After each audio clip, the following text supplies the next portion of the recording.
Assalamualaikum kawan-kawan, welcome back to channel Abang Am. Hari ni Abang Am nak share resepi sengkuang masak putih. Jom kita cuba. So Abang guna, tadi dalam bungkus suun ni ada dua sanggul lah, dua sanggul suun dalam ni. So Abang pakai satu sahaja. Okey, ni rendam dalam air biasa je, rendam air apa tu, room temperature. Bagi dia kembang sikit lah, tak payah air hangat pun tak apa. Lepas tu bawang merah, bawang putih dan sengkuang ni setengah kilo tadi, sebiji setengah kilo. Kalau suka suun banyak, buburlah banyak, tak apa. Abang buat satu sanggul saja. Okey. Untuk kawan-kawan yang tak familiar dengan sengkuang, ini sengkuang dalam bentuk asal dia ya. Dia sejenis ubi. Kalau kita potong kat tengah, isi dia warna putih. Jom kita teruskan. Abang nak kenalkan dulu bahan suun kita ni. Ramai orang tak tahu suun ni buat daripada apa. Sebenarnya suun ni dia buat daripada kanji kacang hijau. Kacang yang kita guna untuk buat bubur kacang tu. Dia orang kisar kacang tu, air dia tu perah, ambil kanji dia dan buat suun ni dalam bentuk noodles. Alright, jom kita sambung masak. Okey kawan-kawan, jom kita mula masak. Masakan ni sangatlah senang. Hari ni abang tunjuk abang guna periuk induction. Boleh je nak masak dapur gas pun okey, tapi cuma ni sebab masakan ni senang. So tumis tak teruk sangat. So kita panaskan minyak. So, abang sini abang pakai minyak kelapa. Okey. Nak pakai minyak apa pun boleh, kelapa sawit pun boleh. Cuma minyak zaitun abang tak recommend lah. Sebab minyak zaitun dia apabila masak pada temperature tinggi ni dia akan bau tengik.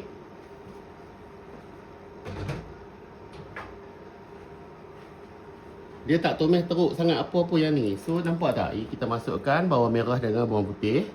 Senang saja.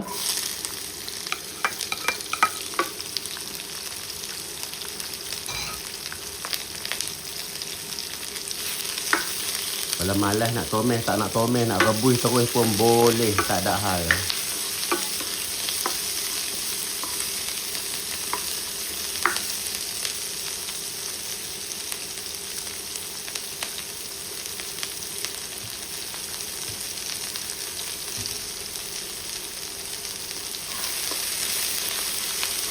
Dia bukan nak tomes sampai garing tau. Dia tomes bagi layu macam tu je.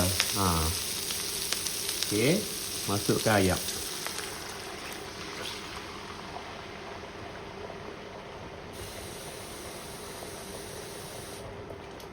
Masakan ni dia berkuah, so kena tambah ayam banyak sikit lah. Okey. So lepas dah masuk ayam, abang nak masukkan santan. Okey, sebab ini sayur putih ubi sengkuang. So abang guna santan kara, tak sampai sekotak lah, mungkin setengah kotak. Kita tengok dulu adjust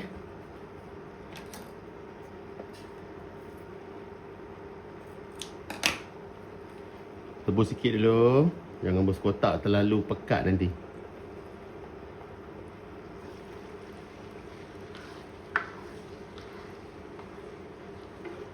Mungkin setengah kotak kot. Okey.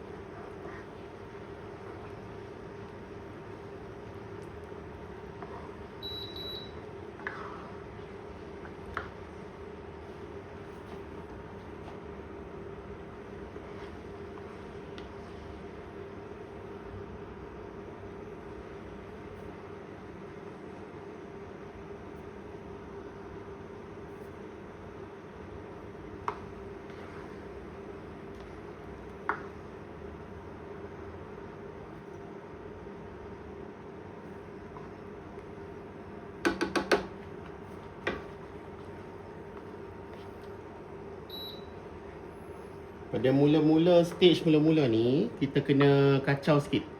Okey. Orang Kedah kata kacau supaya dia tak bakiak. Bakiak tu jadi berketui. Okey. Tapi kalau tak kisah, tak apalah. Orang dulu-dulu dia very particular. Okey.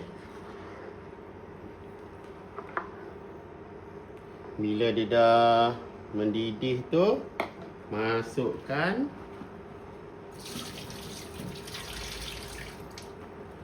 Masukkan ini ubi sengkuang telah dipotong macam beton lah, panjang-panjang ni. Okey, masukkan. Tambah air lagi. Bagi ubi tu tenggelam. Just nice, tenggelam sikit je. Okey, tenggelam. Okey. Dia nak buat sayur ni sebenarnya ada macam-macam variasi lah, variation dia. Abang pernah tengok setengah orang tumbuk udang kering masuk dalam ni. Ada orang pernah abang tengok bubuh sedikit belacan, ada juga. Ada orang tumbuk ikan bilis, ada juga.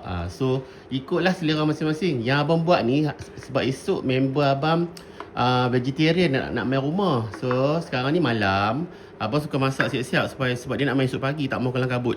So masak siap-siap malam ni, esok pagi dia nak main pukul 11. So dah ready sebab abang ada lagi 2 masakan nak masak. So yang ni yang mudah kita buat dululah. Okay. So nampak tak ni? Sebab santan dengan air ni just enough to tenggelamkan ubi sengkuang ni. So then kita masukkan garam. Suun kita masuk last sekali sebab suun dia sekejap je masak. Okay. Silakan kita flavorkan. Kalau nak flavor, setengah orang flavor dengan cube ayam boleh juga. Abang guna garam je.